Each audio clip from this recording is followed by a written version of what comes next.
Welcome back, everybody. Today I'm going to teach you how to use the Whiteboard feature in Microsoft Teams meetings. This is a fantastic collaborative tool that allows you and your team members to brainstorm ideas, sketch concepts, and work together visually during your online meetings. Let's get started by opening Microsoft Teams and logging into your account.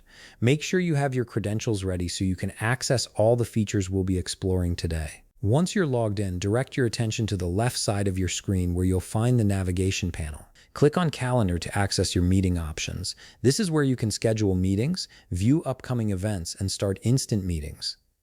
Now, at the top of the calendar view, click Meet Now. This option allows you to start an impromptu meeting without having to schedule it in advance, which is perfect for quick, collaborative sessions.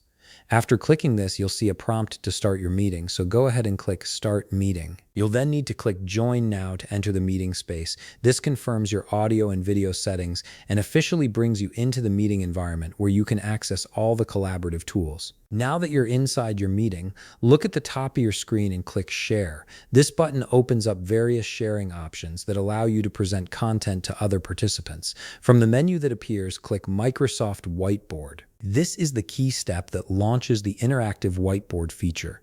Wait until the whiteboard loads completely. Depending on your internet connection, this might take a few moments, so be patient while Teams sets everything up for you. Once loaded, you'll be presented with options to choose a template if you need a structured starting point for your brainstorming session. However, if you prefer to start fresh, click Start with Blank Canvas on the bottom. This gives you a clean slate to work with. Now let's explore the tools available to you. At the bottom of your whiteboard, you'll see several icons representing different functions. First, there's a mouse icon, which is used for selecting elements on your whiteboard. This allows you to move, resize, or delete objects you've already placed. Next to it, you'll find a hand icon, which is specifically for navigating around your whiteboard.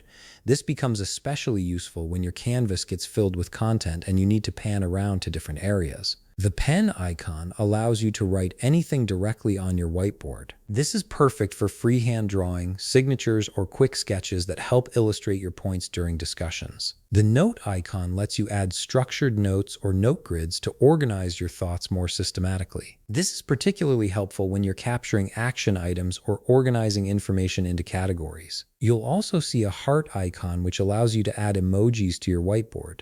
This can add a fun, expressive element to your collaborative sessions and help convey reactions or emotions. The comment icon enables you to add comments to specific areas of your whiteboard.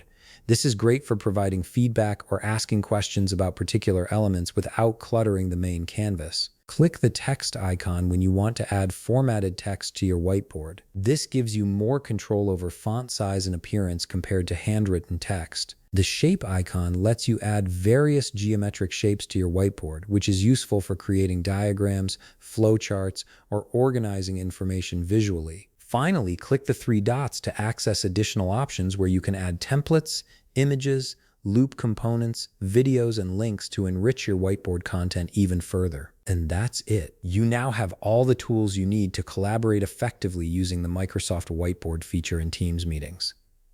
If you found this video helpful, please leave a like, subscribe, and see you in the next video.